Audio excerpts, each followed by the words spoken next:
വേണ്ട, ഒടിയൻ എന്ന cinema item വേറെ കലാകാരന്മാരുടെ ഭാവനയിൽ. ദീപു ദീപു എന്താച്ചി എന്താ ചേച്ചി പോടാ അവിടുന്ന്. ദീപം ദീപം ദീപം. ഗായത്രി കുട്ടി, കായ് എത്ര കിട്ടിയെങ്കിലും കഴുകി വെക്കുക, വൈകിട്ട് ഞാൻ തോര ഉണ്ടാക്കി തരാം. ഒരു നല്ല സ്കിറ്റ് തുടങ്ങുമ്പോൾ ഇങ്ങനത്തെ റിങ്ങിട്ട തമാശ പറയല്ലേ മോളെ. വേണ്ടെങ്കി വേണ്ട. അത്താഴ പ്രശ്നിക്കാരുണ്ടോ? അത്താഴ പ്രശ്നിക്കാരുണ്ടോ? അത്താഴ പ്രശ്നിക്കാരുണ്ടോ?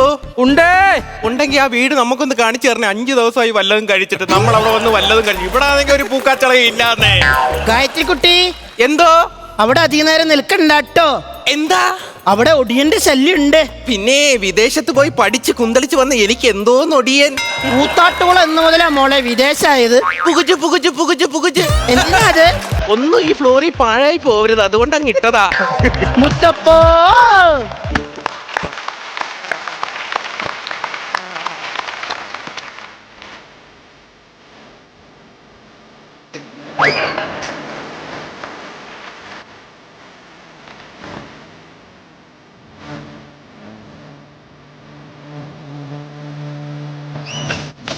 എന്തോ ഈ കിടന്ന് അയ്യോ, ഇതെന്തോ ഈ കിടന്ന് കാണിക്കുന്ന? അയ്യോ എന്താ എന്താ?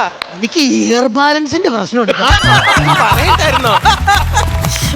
എന്നെ മനസ്സിലായോ? മനസ്സിലായി. ഏ? ആസാമിൽ നിന്ന് കമ്പിളി വിൽക്കാൻ വന്ന ബംഗാളിയല്ലേ? എനിക്ക് എന്തിന്റെ തരിപ്പായിരുന്നെന്നാ ഞാൻ ആലോചിക്കുന്നത്. ഈ കമ്പിളിയും പൊതിച്ച് ആ വീട്ടിലെങ്ങാനും കിടന്നായിരുന്നു നിന്റെ ഈ താറ്റിക്കൽ കേൾക്കണം. മോളെ, ഞാൻ കമ്പിളി വെക്കാൻ വന്നവനല്ല. പിന്നെ ആരാണ്? ഞാൻ മാണിക്കൻ, ഒടിയൻ മാണിക്കൻ. ദൈവമേ, പാളയം കപ്പയ്ക്കൊക്കെ ഇപ്പൊ ഒടിയും മാണിക്കെന്നാണോ പേര്? എവിടെ പോവാ? പണങ്ങി പോവാ. എന്തിനാ പണക്കി പോണേ? നിന്റെ താറ്റിക്കലും കേട്ട് ഞാൻ ഈ ഫ്ലോറിൽ നിൽക്കണോ? അല്ല മാ, ഞാൻ കേട്ടിട്ടുണ്ട് ഒടിയൻ, ഞാൻ ചെറുതായിട്ടൊക്കെ ഞാൻ കേട്ടിട്ടുണ്ട്. എന്നേക്കാ വലിയ ഒടിയനായിരുന്നു ഞങ്ങളുടെ അപ്പൂപ്പൻ. അപ്പൂപ്പനോ? ആ, അപ്പൂപ്പൻ 12 വർഷത്തോളം ഒരു കാട്ടിലിരുന്ന് ഒടിവിദ്യ പഠിച്ച് ഈ കൊച്ചു കൊച്ചു ജീവികളൊക്കെ ഒടിവെക്കാൻ പഠിച്ച്. ദൈവമേ. ആ എന്ന് പറഞ്ഞാൽ നമ്മുടെ ഈ പറയുന്ന ഞൗണിക്കേ, പിന്നെ ഈ പറഞ്ഞ പൂഞ്ഞാട്ടിയെ, ഒച്ച്, വെള്ളത്തിപ്പാറ്റ. ദൈവം, ഇതൊക്കെ കുളിക്കടവിൽ കാണുന്ന സാധനങ്ങളല്ലേ? അപ്പൊ മനസ്സിലായില്ലേ എന്തിനാ പുള്ളി 12 വർഷം കഷ്ടപ്പെട്ടത്? ഈ അപ്പൂപ്പൻ ഇപ്പൊ എവിടെ? അപ്പൂപ്പൻ എവിടെയെന്ന് ചോദിച്ചാ അപ്പൂപ്പൻ മരിച്ചുപോയി. അയ്യോ, എന്ത് പറ്റി മരിച്ചതാ അപ്പൂപ്പൻ? ഞങ്ങളുടെ വീടെന്ന് പറഞ്ഞാലേ ഒരു റബ്ബർ തോട്ടത്തിന് നടുക്കാണ്. നടുക്കാണ് വീട്. ഒരു 7 മണിയൊക്കെ ആകുമ്പോ ഞങ്ങളുടെ വീട്ടിൽ കൊതുക് വന്ന് അപ്പൂപ്പനെ കൊത്തു. അപ്പൂപ്പനെ കൊത്തുന്ന കൊതുക് ചത്തുപോകാൻ അപ്പൂപ്പനൊരു സൂത്രപ്പണി ചെയ്തു. എന്ത് പണി? കൊതുക് തിരി എടുത്തങ്ങ് വിഴുങ്ങി. എന്തിന്? രക്തത്തിൽ കൊതുക് തിരിയുടെ അംശം വരാൻ. എന്നിട്ട് ഈ അപ്പൂപ്പ ബന്തി? എന്നിട്ട് അപ്പൂപ്പന്റെ ബലിച്ചടങ്ങിന് ഈ കൊതുകൊക്കെ ആ മരത്തിന്റെ ചോട്ടി വന്നിരുന്നിട്ട് എന്നാ താറ്റിക്കലായിരുന്നു അറിയാം. ഞാനൊരു ബലിയിട്ട് എന്നപ്പോ ഒരു കൊതുക് ഇങ്ങനെ നേരെ വന്ന് എന്നെ നോക്കി കൊഞ്ചനും കൊത്തിട്ട് കയറിപ്പോയി. അത്രയ്ക്ക് മണ്ടനായിരുന്നു ഞങ്ങളുടെ അപ്പൂപ്പൻ. അല്ല, നിനക്കൊരു അപ്പൂപ്പൻ ഉണ്ടായിരുന്നു? എനിക്കൊരു അപ്പൂപ്പൻ ഉണ്ടായിരുന്നു. കുഞ്ഞുനാളി എന്നെ ഭയങ്കരമായിട്ട് ദ്രോഹിക്കുമായിരുന്നു. അതുകൊണ്ട് ഞാൻ വീട്ടിൽ നിന്ന് ഇറക്കി വിട്ടു. പിന്നെ പ്രതികാരമായിട്ട് ഞാൻ എന്ത് ചെയ്യുന്നറിയുമോ? ഈ അപ്പൂപ്പ ആൽമരത്തിന്റെ അവിടെ പോയി ചെന്ന് കിടക്കും. അപ്പൊ അപ്പൂപ്പന്റെ പൊക്കിളിൽ ഞാൻ കർപ്പൂരം ഇട്ട് കത്തിച്ച്. ഇപ്പൊ അമ്പലത്തിലെ മെയിൻ ആചാരം എന്തോന്ന് അറിയുമോ? അപ്പൂപ്പന്റെ പൊക്കിളി കർപ്പൂരം ഇട്ട് കത്തിക്കുക. 2 പേർക്ക് കൊച്ചുകൾ ഉണ്ടായ ചരിത്രം ഉണ്ടായിരിക്കണം. അല്ല, ഞാൻ ഇത്ര നേരം വന്നിട്ട് നിനക്ക് എന്നെ മനസ്സിലായില്ലെന്ന് തോന്നുന്നു. ഇനി ചെറുതായിട്ടൊരു ഓർമ്മ അങ്ങോട്ട് കിട്ടുന്നില്ല എനിക്ക്. നമ്മൾ പണ്ട് പ്രീ ഡിഗ്രി കഴിഞ്ഞ് വന്നപ്പോഴേ മഴ പെയ്ത്, നല്ല മഴ. അപ്പൊ നമ്മൾ രണ്ടുപേരും എന്ത് ചെയ്ത്, അടുത്തൊരു കാട്ടിൽ ആരും കാണാത്തൊരു ഇലങ്ങിയുടെ ചോട്ടി ചെന്നിരുന്ന് 3 മണിക്കൂർ കഴിഞ്ഞപ്പോ ഇലങ്ങിയുടെ ചില്ല ഒന്ന് അനങ്ങി. ഓർക്കുന്നുണ്ടോ? ഓർക്കുന്നുണ്ട്. ആ ഇലഞ്ഞി മരം ഞാൻ ഇപ്പോഴും ഓർക്കുന്നുണ്ട്. അതെന്നാടി നീ എന്നെ ഓർക്കാത്തെ? 3.5 മണിക്കൂറിന്റെ ഇടയിൽ അത് ഇലയെങ്കിലും അനക്കിയായിരുന്നു.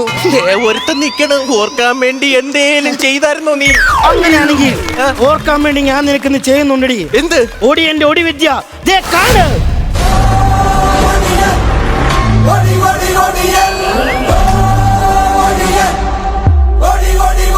ആയോ?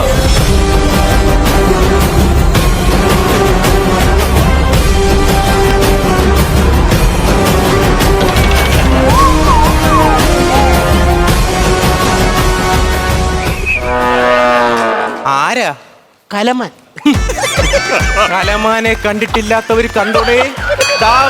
നിൽക്കുന്ന കലമാൻ. നിനക്ക് വയ്യടാ, നീ ഇതെന്താടാ ഈ കൊമ്പും വെച്ച് കാണിക്കുന്നത്? ആ പോവുന്ന്. കലമൻ താന്നു പോയല്ലേ? അത് താന്നു പോയി. കലമൻ കൊള്ളൂല.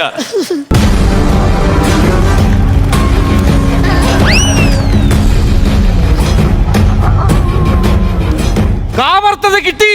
നീ പുറത്തുപോയി തിന്നിട്ട് കയറുക. അയ്യോടിയേ, അതല്ലേ പറഞ്ഞത്. ഗായത്രി കുട്ടി. ഇവിടെ വന്ന് എന്റെ പെണ്ണിന് ഇത്ര ധൈര്യത്തോടെ ഗായത്രി കുട്ടി എന്ന് വിളിക്കാൻ ആരാ നീ? നിന്റെ പെണ്ണാ? കിടക്കട്ടെ ചുമ്മാ. എന്നാലും ചുമ്മാ. ആരാ നീ? എന്നെ മനസ്സിലായില്ല? ഇല്ല, ഒട്ടും മനസ്സിലായില്ല. ഒട്ടും മനസ്സിലായില്ല. ഒരു മിനിറ്റ്. ഇതെന്താ ആരാണെന്ന് ചോദിക്കും മുഖത്തേക്ക് ടോർച്ച് അടിച്ച് കാണിക്കണത്. ഇതിലും ഭംഗിയായിട്ട് ഞാൻ എങ്ങനെയാടാ പ്രകാശ് രാജ് അന്ന് രജിസ്റ്റർ ചെയ്ത് തരുന്നത്? പ്രകാശ് രാജ്. ആ. അല്ല അതൊക്കെ പോട്ടെ, നീ ആരാ? ഞാൻ ഒടിയൻ. എന്നാന്ന്? ഒടിയൻസ്. എടാ ഓഡിയൻസ് ആണ് അവിടെ കയറിയിരിക്കണം, അല്ല ഇവിടെ കിച്ചും പേരും പറയരുത്. അയ്യോ ദേ വേണ്ടേ? ഞാൻ ഇതിനകത്ത് മെയിൻ കഥാപാത്രം ആണോ? മോഹൻലാല്. ആരാന്ന്? മോഹൻലാല്. അയ്യോടിയേ. എന്നാ അതിലും ശരിയുള്ള ഒരു സാധനം ഞാൻ കാണിച്ചു തരാം.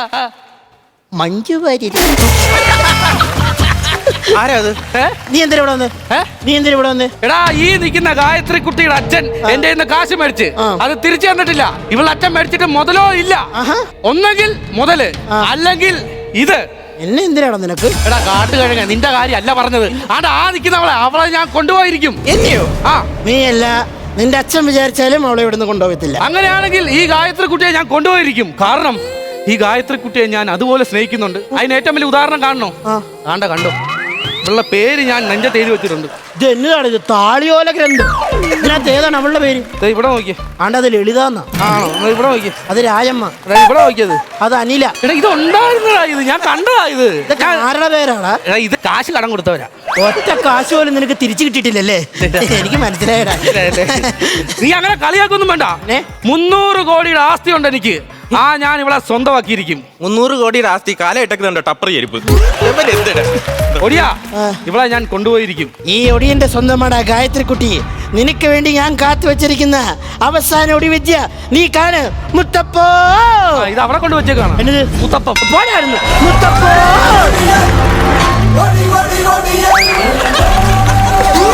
ചെറുക്ക എന്നാണ് കാണിക്കുന്നത്? ചെയർ ബാലൻസിന്റെ പ്രശ്നമാണ്.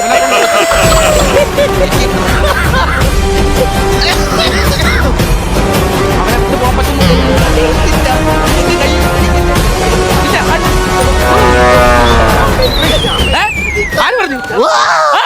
കാട്ടുപട്ടി, കാട്ടുപട്ടി, കാട്ടുപട്ടി. അയ്യോ കാട്ടുപട്ടി സൂപ്പർ.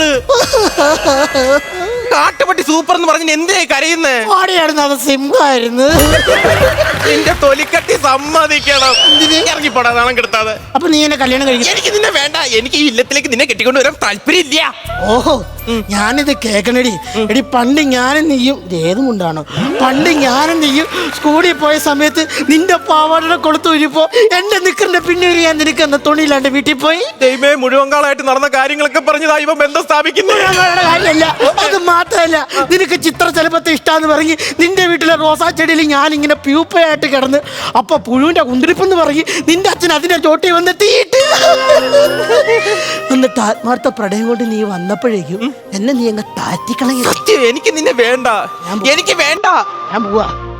മാണിക്കോ, I love you. ഞാനൊരു രാജാവാ നിന്നെ.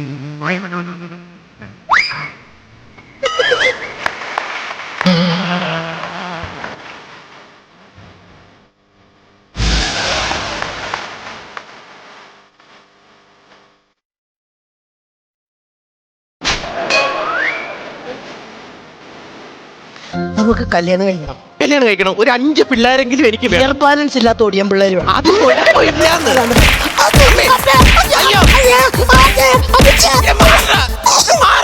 എന്തോ ചെയ്യുന്നേ? ഒരു കാട്ടുപട്ടി മുഴുവൻ കാളായിട്ട് വന്ന് നിൽക്കുന്നുണ്ടോ? കാട്ടുപട്ടിയോ?